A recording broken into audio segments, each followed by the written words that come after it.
Hello everyone, and welcome to the lesson today on different business expressions.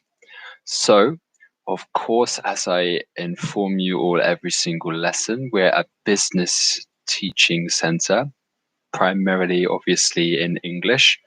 And our aim is to try and help you speak more fluently and to really understand the different grammar and vocabulary terms so that you can use them in your place of work. Thank you for those students who are joining us today. It's nice to have you in the lesson. If you have any questions or you have anything that you'd like to know, please do write it in the chat. Hello to those of you who are just joining now. So, what I would like to start off by saying is that these business expressions, can be very important for you to use in your meetings, in your workplace, in emails. And I have specifically chosen each of these words because I find that there are a lot of common mistakes in the uses of these particular grammar points. So I understand that in the past couple of weeks, we've been talking a lot about vocabulary and a lot about grammar, but there is good reason for this. Of course, we want to really try and help you speak more professionally and fluently in your place of work. So today, again, there's going to be a lot of vocabulary. But if you write down the answers and you make notes of what we talk about, I promise you can use these words and you can use them to sound a lot more professional in your emails or in your talks. So let's start with some quick questions. My first question is, what does it mean to keep your eye on the ball in English? So we spoke about some expressions yesterday, and I think this is a good link from the lesson yesterday and the lesson today. We'll be talking about some smaller phrases, but again, as I mentioned before, a lot of people struggle to use the right vocabulary in these phrases. We're going to discuss what they mean, how to use them, and I'm going to give you an example for each one. So just to repeat the question that I just wrote in the chat, what does it mean to keep your eye on the ball? What does it mean if your boss or colleague tells you to keep your eye on the ball? What would that mean? I'll just give you a couple of seconds to answer this. And hello to those of you who are just joining in the chat. Thank you for joining yesterday. I hope you all had a good day yesterday. I'm sorry we didn't have a lesson. So we have an answer from Elodie, and I could wait a couple more seconds for some more responses, but Elodie, as normal, she has the correct answer and she's exactly right. So thank you very much for that, Elodie. If someone tells you to keep your eye on the ball, it means to remain focused on your goal. So perhaps someone is trying to start a new business and they're getting distracted.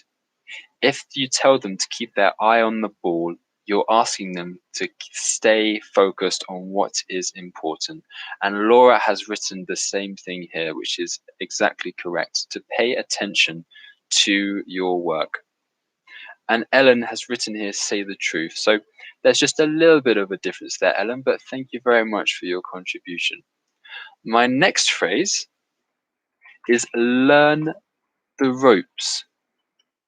What does this mean if someone in English starts talking about learning the ropes? So you can use these expressions to give the impression of more fluency and understanding of the English language. Whenever I try and make these lessons, I always find it difficult to find a topic that can be suitable, interesting, and very efficient to teach. I think by using and by recapping these sayings, you'll be able to use them very efficiently in your place of work. So what does it mean to learn the ropes? Okay, so Laura has just provided an answer now. Laura has written to know the basics of your work. And that's exactly right, Laura. If someone is starting their business and they're starting working for a company, they need to learn how to use the website, how to use the specific program that they might need to know. They might need to know where their office is. Learning the ropes is everything you learn in the first couple of days. Learning the basics, getting used to working in this company or business. Fantastic, Laura. And Elodie's also written a perfect answer. So let's start talking about some different expressions, and they're very mixed. To make the lesson interesting, I'm going to give you some expressions and I'm going to ask for an example, or I'm going to ask for a definition. In other questions, I've made mistakes purposefully. I've made common mistakes that I see a lot in my lessons, and I'm going to ask you to correct them.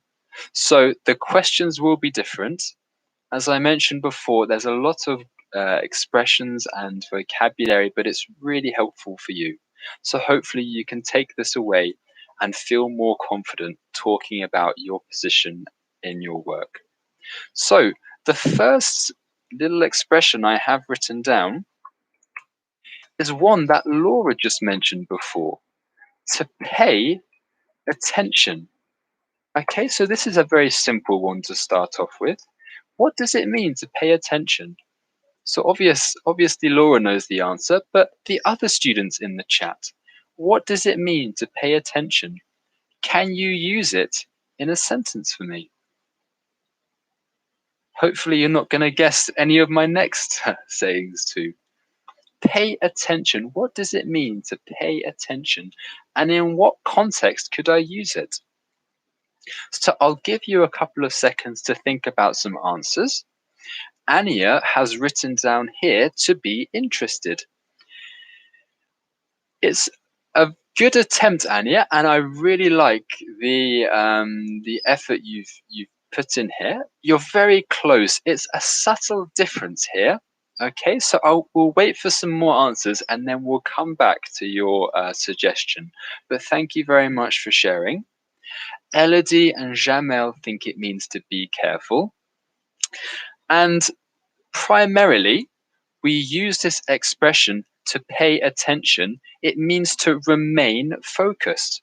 So for example, if I'm teaching some students, for example, all of you, and I write a question, and all of you are on your phones or you're talking to your friends, you're not listening to the talk or the lesson. I could say, okay, everyone, can you please pay attention? And it means to draw your focus to the lesson, to stay focused and try to listen. We can use this when really stressing the importance of a point. I use my pen as an example a lot.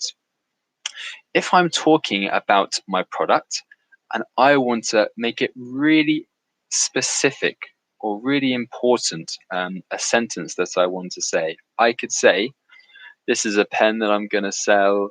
It writes in black. It has a green lid. But pay attention. It has a gold tip here. So obviously, I want people to really focus on what I'm saying, as it could be really important. So that's just one way you can use pay attention to really focus everyone's ideas and focus everyone's attention to you. Okay, so thank you all for your answers there. The next expression is one that I see a lot of mistakes in. So what I'm going to do is I'm going to write the expression incorrectly, and it's just the first word, sorry, that we need to change. So people talk about a large problem or a large mistake. We don't use that expression in English. So often, if we're talking about different projects and different decisions being made, we can refer to them as a problem or a mistake. It's incorrect for me to say that was a large mistake or we have a large problem. Okay? What word do we use instead of large. Okay, so I'll give you a couple of seconds to think about another word. Okay, so Virginie here has written a lot of problems, and by all means, Virginie, that's a fantastic response. You can most certainly use a lot of problems. There are a lot of problems with the transport system right now. Okay, so Elodie and Ania have the correct answers. We use the word big.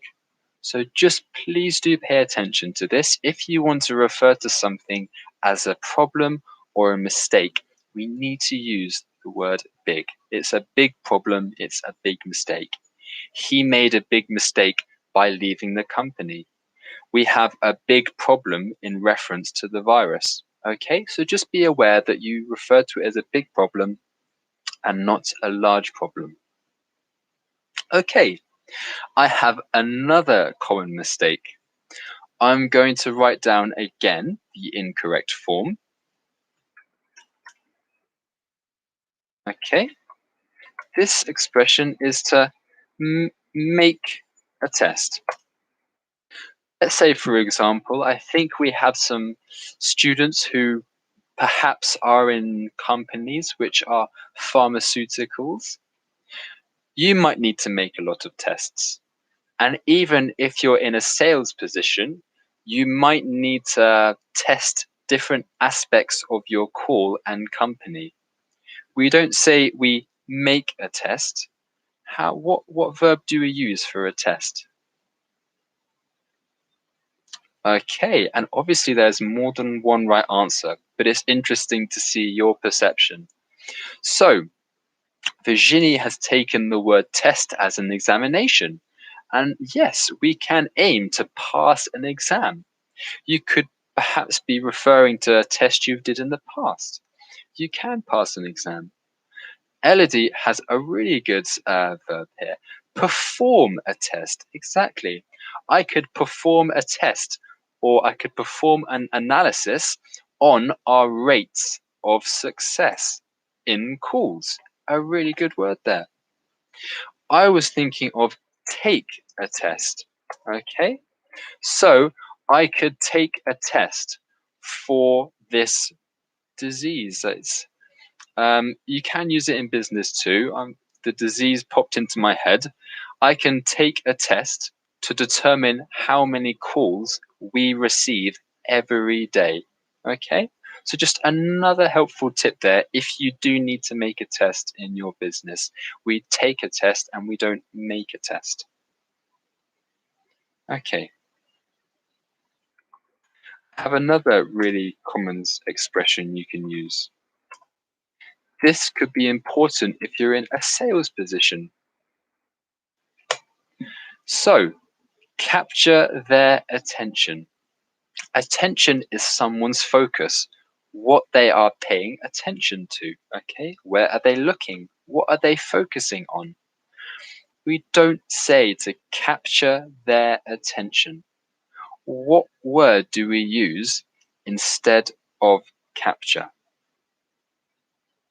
So, capture their attention. I could say in our meeting, I want a pen that will capture their attention. So you can say focus and concentrate their attention. I think focus is more adapt, Elodie, a really good suggestion, but there's an easier verb we can use. I want a pen to capture their attention. I want a pen to their attention. Okay, while I'm waiting for some more responses, Corinne has written here, I need to take a test in order to know my level in English. Fantastic, Corinne, and that was a fantastic use of that phrase there. Nice one. Okay, so I'm looking at the suggestions, and it's really nice that you're all trying. As I always say, it's really important to just write and try and push yourself to find the answer, as you have all done. So, Laura here has written to get everyone's attention, And this is what I have written down too. To get everyone's attention means to focus everyone's attention, much like we spoke about before. And Elodie has also used focus. So we can use either focus or get everyone's attention. And again, if you really want to try and sell something and you want to sell a product, you can use this to express the action of creating an excitement for your product. You want to get everyone's attention by lowering the price. You want to get everyone's attention by releasing a new product. We tried to get everyone's attention by doing YouTube lives. So it can be a really good way to talk about a product and how you want to encourage people to use your product. Okay, now to change things up again, I'm going to write down another really common mistake. Okay, and this isn't really an expression, but in the last couple of days of teaching, I've seen this very commonly. And since I'm talking about common mistakes, I thought it would be apt to put it in this lesson.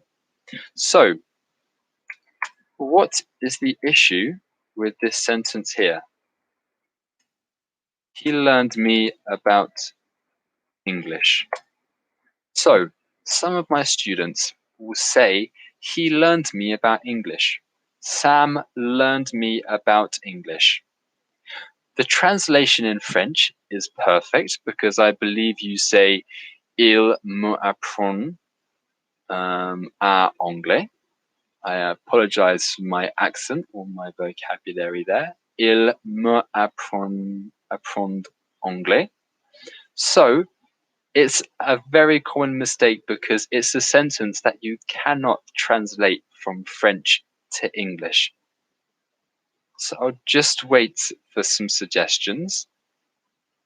So if one of you in the chat wanted to talk about the YouTube lives and you wanted to tell your friends or your family, you couldn't say, he learned me about English. What do we need to change the verb learn to? Virginie has written here, he permits me to be better in English. A really good attempt, Virginie, and an excellent sentence there. I think could perhaps be the wrong verb to use there, as if I permit something, it means to allow something. So, for example, I could permit my dog to go outside on the beach. Okay, it means that I allow my dog to do this. Since teaching is very open, it's very general, I'm trying to help, you could say, he helps me to become better in English. But a really good sentence, Virginie, thank you for that. So, Elodie and Ellen have written here, teach, and you're exactly right. So I am the teacher and I teach you, and you are all students and you are learning. So the action you're doing is learning. But in this sentence, if we look at each word here, we have the subject, he, which is me. And since I'm the teacher, the action that I am doing is teaching. So to make this sentence correct, you will need to say, he taught, the past of the verb to teach. He taught me English, or he is teaching me English. Okay, so I hope that helps. Just beware because this is a very common error that I see, and hopefully none of you will make it again. So I have another question, just again to try and create some different exercises for you all. We did a lesson a couple of weeks ago about do and make. So I have a quick question of this phrase. What's the difference between do a presentation and make a presentation? So you can write two answers here. What does it mean to do a presentation? And what does it mean to make a presentation? I'm not sure about your positions, but for me, it's very important that I do presentations in my job. I have many of them. I think it's a very good skill to have if you're able to present things clearly. I use these two sentences very regularly, and I just want to make sure that you are all comfortable with how to express your work and your presentations. So I'm going to give you a couple of seconds to give me a definition for do and make a presentation.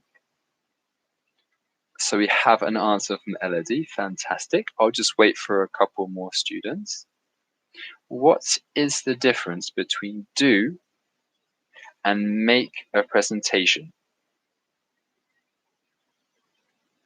So Elodie has given me two answers. I want everyone to have an opportunity to give an answer. I'll just wait a couple more seconds. So thank you very much, Elodie, for your sentences. Okay, so more people are trying to write an answer now. Let's talk about some of the responses here. So Elodie has written down to do a presentation is to show, or we normally say to give a presentation to the public. So it means standing up and saying, this is our product. I would like to tell you about this now. Yes, questions? It's when you're actively giving the presentation. And she's written down here, to make a presentation is to prepare or support or prepare a speech. If we have a look at some other suggestions, Laura has written to make is personal and to do is for everybody.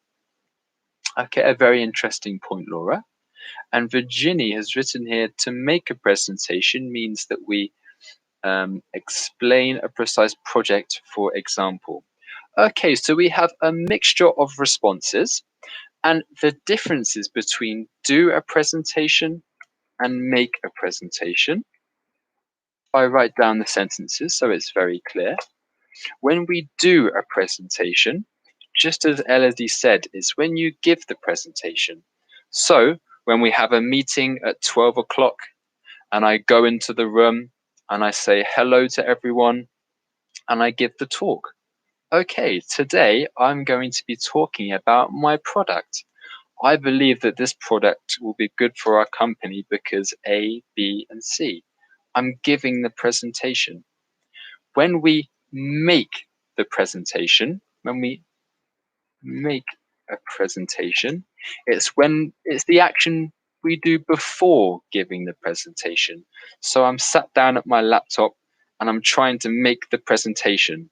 I'm putting my photos in, I put my words in the presentation, I prepare my presentation for when I need to give it. Okay, so do is the general action. Okay, we spoke about do being non-specific. It was an action primarily. So doing is giving the presentation. And to make a presentation, we spoke about make being to create, to write something, to have something to show. So make is more creative. It's when you put it together and prepare it. So if you have any questions or you're still unsure, please do write a comment in the chat.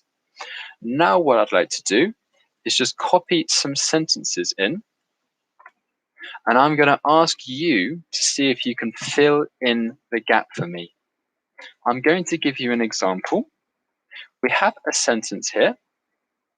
The debate has an incredibly, and here are the options you can use. So please give me 1 second while I copy them into the chat. So we have a small expression here. The database has an incredibly high, big, great, or large amount of information. What do you think is the correct word to use in this gap? So I will repeat the question. We need to use one of these words, high, big, great, or large, and we need to write it in that gap. So it's complicated because all the words have the same connotations. Something that's big, something that's large or high. Okay, let's wait for everyone to write in an answer. So far, the majority of students have written down hi. Okay, let's wait for a couple more. So, everyone so far thinks the answer is the database has an incredibly high amount of information. Does someone disagree? Does someone else agree? I can see we have 13 students in the lesson today. So if you haven't written down an answer yet, I would like you to do so. It's really good that you try and guess the answer. So the database has an incredibly what amount of information?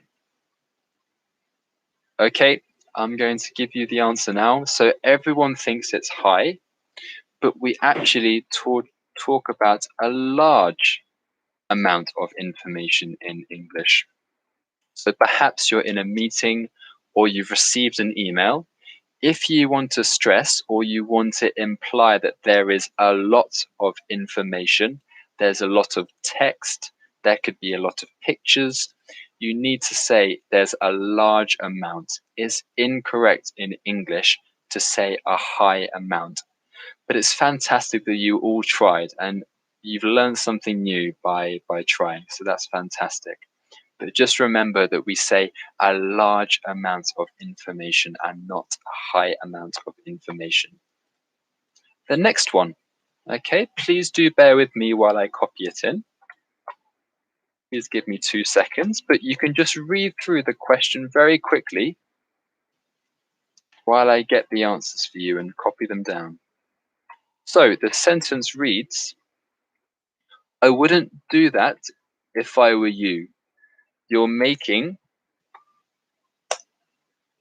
So we spoke about big mistake, and I also mentioned that we could use many different words. There's another example of a word you can use.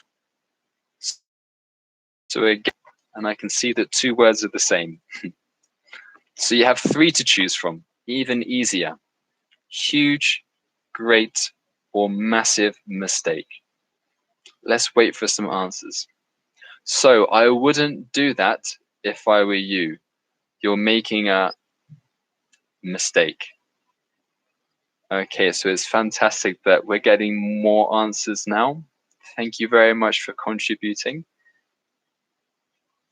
So I think I'm so the answer is a huge mistake. If we ever talk about a problem or a mistake, the 2 words that we primarily use are huge and big. So just be aware, and as I said, try and write these down and try and remember them. You can use these in many different circumstances. And if you're in a meeting where you need to discuss perhaps a potential problem, you could say, I believe doing this will be a big mistake because it could lead to this. I could also say, I believe starting lessons in Spanish could be a huge mistake because my Spanish is not very good. Okay, so hopefully that's just an example of a sentence structure you could use in perhaps a meeting or a conference. Let's talk about another example. So again, I'm very slow about copy and pasting. So please give me a minute. So here's the next sentence. Try and read through it and understand it. I'm just going to put the answers in the chat again. So the sentence reads, big data is a topic right now in the IT field. Okay. So this one might not be very well known, but I'm just very interested to see your perception and your ideas. So again, these expressions could be really helpful if you're in a meeting.